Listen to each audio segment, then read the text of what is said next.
যে ইমিগ্রেশন এত ডিফিকাল্ট একটা জিনিস, মানে এক দড়িতে হাত দিলে আরেক দড়ি চিড়ে যায়, অনেক কনসিকুয়েন্সেস চিন্তা করতে হয়। এরা তো আসলে ফিল্ড লেভেলের অবস্থা জানে না, এরা সাধারণ মানুষের ক্রাইটা বুঝে না, সাধারণ মানুষের প্রবলেমটা বুঝে না। তাজ ভাই এরা ক্ষমতা বুঝে, সামনে মিথ্যা কথা বলে ক্ষমতা থাকতে বুঝে, ভোট চুরি বুঝে তাজ ভাই। ভাই আজকে তোমার যাওয়ার সময় চলে আসতেছে, মানুষ তো তোমারে চাইতেছে না। People are asking for a early election, people are questioning whether you are fit to run this country with your cabinet. Taj ভাই আপনি কোন আপডেট দেখতে চান? Electronic immigration network, home office criticised over understanding of skilled worker visa route. না আপনি ভাগ করে দেই, fail to access routes risk, এই জিনিসটা কি তাজ ভাই?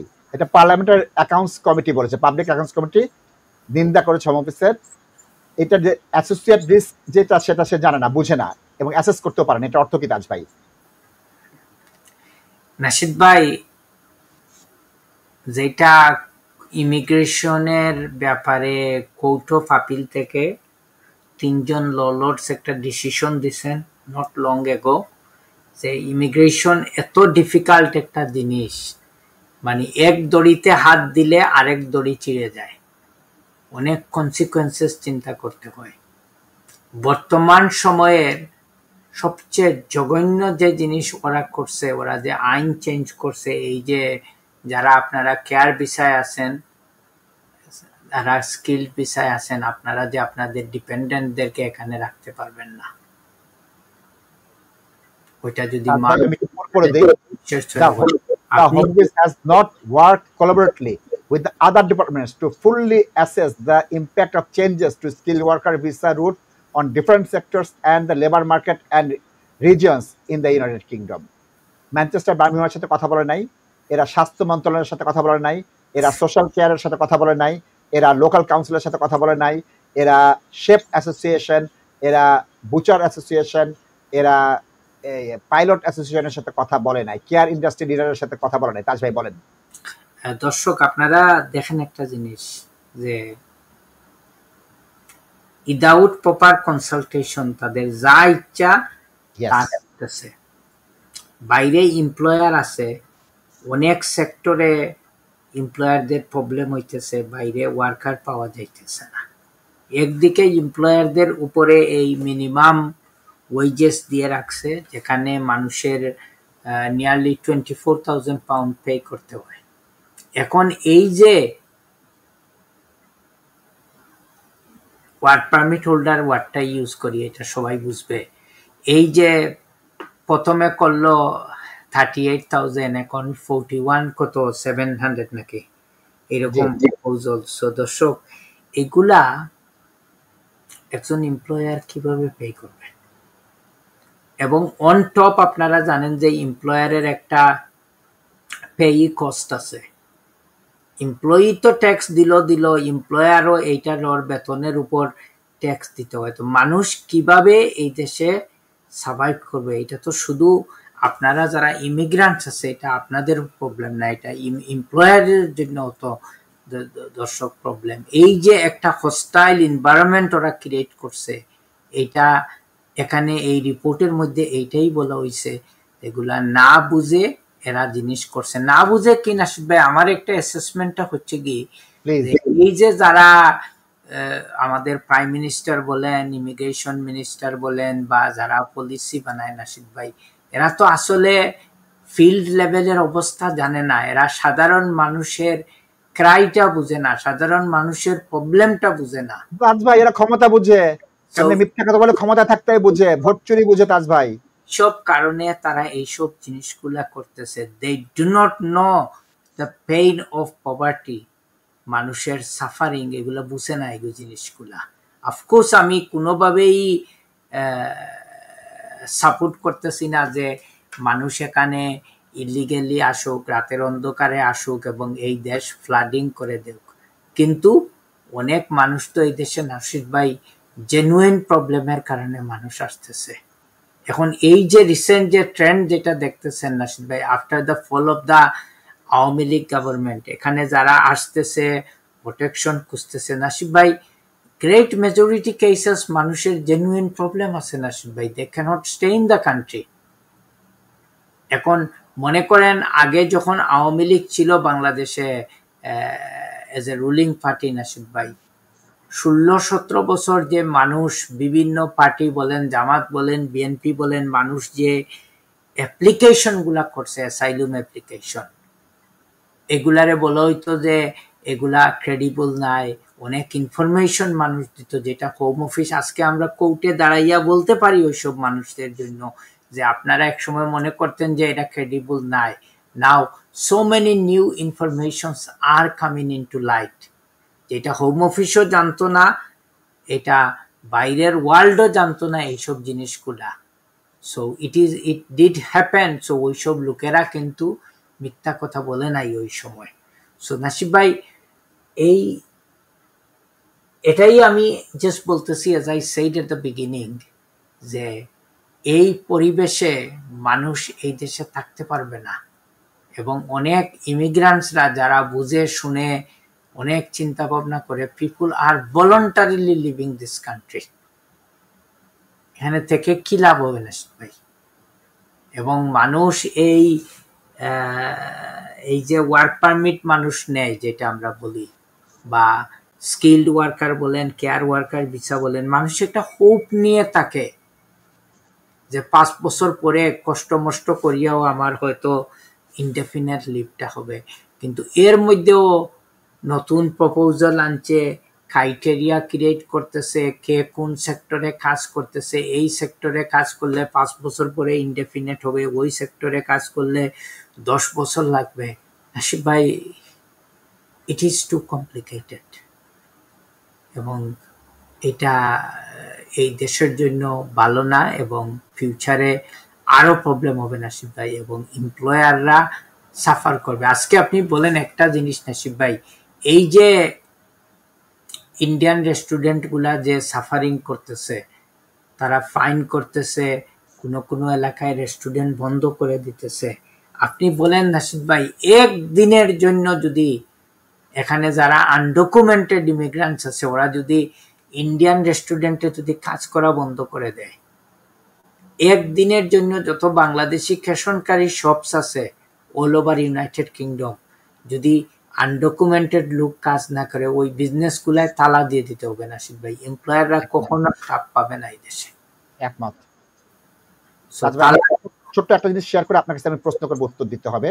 দর্শক দেখেন, তাজ ভাইয়ের মতো পার্লামেন্ট জানে হোম অফিস কোনো লেখা পড়ে না, তারা কি করেছে সুন্দর, আমার অত্যন্ত ভালো লেগেছে এই জিনিসটা। তারা একটা রিকমেন্ডেশন দিয়েছে, দিয়ে প্রত্যেকটা সমস্যা লিখে দিয়েছে, এই সমস্যাটা কি হাইলাইট করছে, আবার এটা করে বোল্ডে বলছে যে তোরা এই সমাধান দে, রিকমেন্ডেশন লিখে দিয়েছে। আবার একটা সমস্যা বোল্ড, ছোট্ট একটা সমস্যা, আবার রিকমেন্ডেশন, এরকম ভর্তি দিয়েছে। আমি এত না, একটা রিকমেন্ডেশন নিয়ে তাজ ভাইকে বলবো একটু বলতে। বলছে যে ট্রেজারি মিনিটে তার স্কিল ওয়াটার রুটের কয়েকটা ছোট জিনিস ধরেছে, এই যে এটার কস্ট কি আর বেনিফিট কি তারা বলতে পারবে না হোম অফিস। এই যে করলো, এটা কস্ট কি বেনিফিট কি, এটা যদি লোক আসতে বন্ধ করো, তাহলে তোমার এত বেশি টাকা দিয়ে কত ট্যাক্স পাবা, আর ওই সেক্টরের কি ক্ষতি হবে, তুমি এটা করো নাই। এটা যে তুমি করতেছো সেটা এমপ্লয়ীদের কস্ট কত, সেক্টরের কস্ট কত, রিজিওনাল কস্ট কত, শর্টেজ কত, স্কিল গ্যাপ কত, এইটা তুমি অ্যাসেস করো নাই। না, 3 নম্বর দিয়ে আপনাকে আসবো, এইখানে যে এক্সপ্লয়েট করবে, এইটায় যে ইম্প্যাক্ট পড়বে, এই রুটে যে এক্সপ্লয়েট করবে, হায়ার নম্বর দিবে, তোমরা যে বেশি করে ভিসা দিবা এই রুটে, সেটার বন্ধ করার জন্য তোমরা কি করছো সেটা তুমি বলো নাই। তুমি তো কেয়ার রকের মতো আবার কয়েক হাজার ভিসা দিয়ে দিবা। তাজ ভাই, 3টা ছোট রিকমেন্ডেশন আপনি 1000 বার বলতেছেন, আপনারটা হাইলাইট করে বলছি, একটু বলেন তাজ ভাই, এখন কিছু বলেন। দর্শক শুনেন, এই যে রেকমেন্ডেশন গুলা, এবং আমি একটু অভদ্র ভাষায় এগুলার একটু বলি, এগুলা তো ওরা ভদ্র ভাষায় পার্লামেন্টের সিলেক্ট কমিটি রেকমেন্ড করছে, তো অভদ্র ভাষায় কথাটা হচ্ছে কি, you put this questions before the home secretary and the prime ministers, তোমরা যে এইটা চেঞ্জ করছো, তোমাদের এই আইনের রেশনাল কি, এইটা থেকে তোমরা দেশের কি বেনিফিট আনতেছো, কি স্বার্থ আনতেছো। তোমরা তো বরংস, যেটা একটু আগে বলছি, দেশের ইকোনমির চাকা বন্ধ করে দিতেছো, ছোট ছোট এমপ্লয়ারদের ব্যবসা ক্লোজের ব্যবস্থা করতেছো, এবং তোমরা কোনোটারই উত্তর দিতে পারতেছো না, এবং আমার মতো মানুষ যখন প্রশ্ন করে ওরা একটারও উত্তর দিতে পারবে না, তখন আমি বলবো যে you are anti immigrants and it echo the problem যেটা তুমি ইলেকশন ক্যাম্পেইনে বলছিলে, যে great majority of people are illegal country like Bangladesh, they should be deported. এবং এইটার সাথে তাল মিলিয়ে আমাদের হাই কমিশনও কথা বলছিল যে হ্যাঁ আমরা সব সহযোগিতা করব বাংলাদেশি মানুষকে, যে বাংলাদেশে পাঠানোর জন্য আমরা একটা এগ্রিমেন্ট করব। তো বাংলাদেশে আমি গেলাম 2-3টা টক শোতে নাসিদ ভাই, তো আমারে ওনারা জিজ্ঞেস করলো যে এইটা কি মিস্টার শাহ, তো আমি বললাম এটা হচ্ছে কি হাই কমিশনের যারা কথা বলছে ওরা একটা স্টুপিড, আর যেগুলা আইন বানাইছে ওইগুলা হচ্ছে আরো বড় স্টুপিড।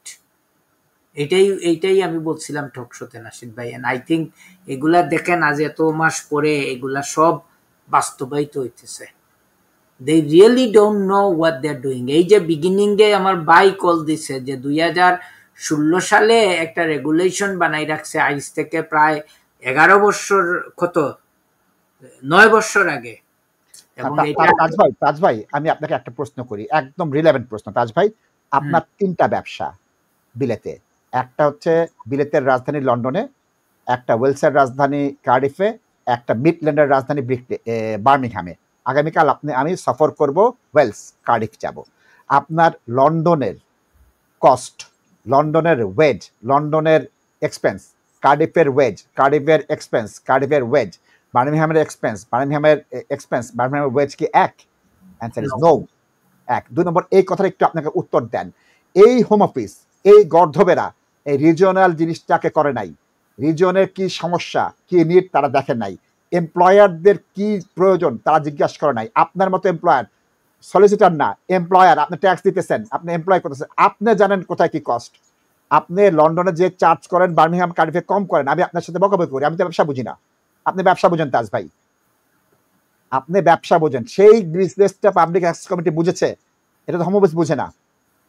আপনার মতো ক্ষুদ্র ব্যবসায়ী যে 2-4 মিলিয়ন পাউন্ড কামাই করেন বছরে, আপনি যদি বুঝতে পারেন বিলিয়ন পাউন্ডের, এরা কেন বোঝে না? একটু জবাব দেন তাজ ভাই।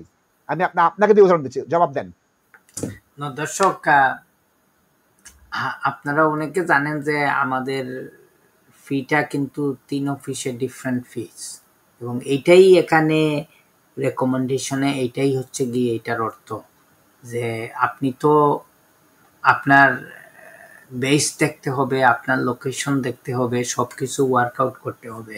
এখন আপনারা বলেন একজন মানুষ যদি 70 থেকে 80 ঘন্টা কাজ করে সুপার মার্কেটে, টেস্কোতে মনে করেন টিলে বা শেলফ ফিলিং এ কাজ করলে, সেও তো মনে হয় নাসিদ ভাই এই 41,000 পাউন্ড স্যালারি তার পক্ষে আর্নিং করা ভেরি ডিফিকাল্ট।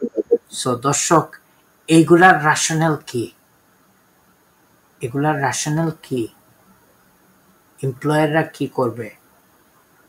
এবং কোনো কনসালটেশন ছাড়া ওরা দেখে নাই যে বুচার সেকশন ধরেন, ফার্মিং সেক্টর ধরেন, ফ্যাক্টরি দেখেন, যে মানুষের কোন ক্ষেত্রে মানুষের নিড আছে, এগুলা তো ওরা দেখতেছে না। ভাই তোমার NHS এর কথা ধরেন, আপনি কি আজকে কোন NHS এর ভালো ডাক্তার আপনি 12.75 কে যদি আমি 40 দিয়ে গুণ করি 510 পাউন্ড পার উইক, 510 কে আমি 52 দিয়ে গুণ করেছি 26,520 পাউন্ড, 26,520 পাউন্ড, তাছাড়া 40 ঘন্টা কাজ করলে। তো আপনি চিন্তা করেন, আমি তো আন্দাজ করে বলছি নাসিদ ভাই, 60-70 ঘন্টাও কাজ করে মনে হয় ওই টাকা ম্যানেজ করতে পারবে না। না তাজ ভাই, এটা আমি জানতে চাই যে কোনো এমপ্লয়ারকে হেল্প করতেছে না, এমপ্লয়ারের অ্যাক্সেস তারা জানতে চাচ্ছে না, রিজিওনাল কোনো সমস্যা করতেছে না। তাহলে আমরা কি শুধু লন্ডন ভেবে, লন্ডন দিয়ে কি সারা দেশ চলবে? তাজ ভাই আপনি আমাকে বলেন, লন্ডন কি সারা বিলেত? বার্মিংহাম, কার্ডিফ, ম্যানচেস্টার, ছোট শহর কি দশ করেছে তাজ ভাই? একটা ছোট শহরে কিভাবে একটা এমপ্লয়ার 41,000 পাউন্ড বেতন দেবে? এগুলা তো নাসিব ভাই ফার্স্ট অফ অল ওরা এটা কনসিডার করতেছে না। তাজ ভাই এখন এটা উত্তর দেন, তুই হোম অফিস যে বেশি কস্ট দিস বিভিন্ন জায়গায়, হাজার হাজার দিছিস, এটা সমাধান কি? এটা উত্তর দেন। Because they lost their head, brainlessness. না সেইটার সমাধান তো দিচ্ছ না তুমি।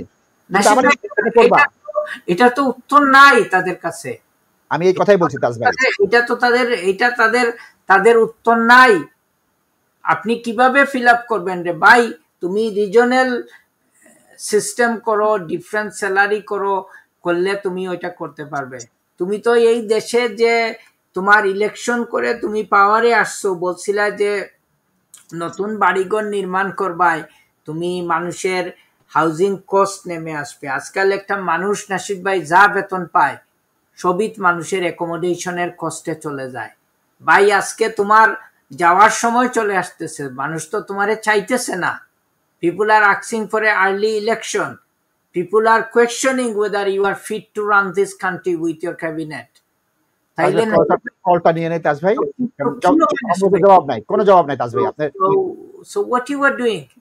16.5 বছর ধরে আপনার প্রশ্ন জবাব দিতে পারে নাই, আর 16 বছরে পারবে কিনা আমি জানি না।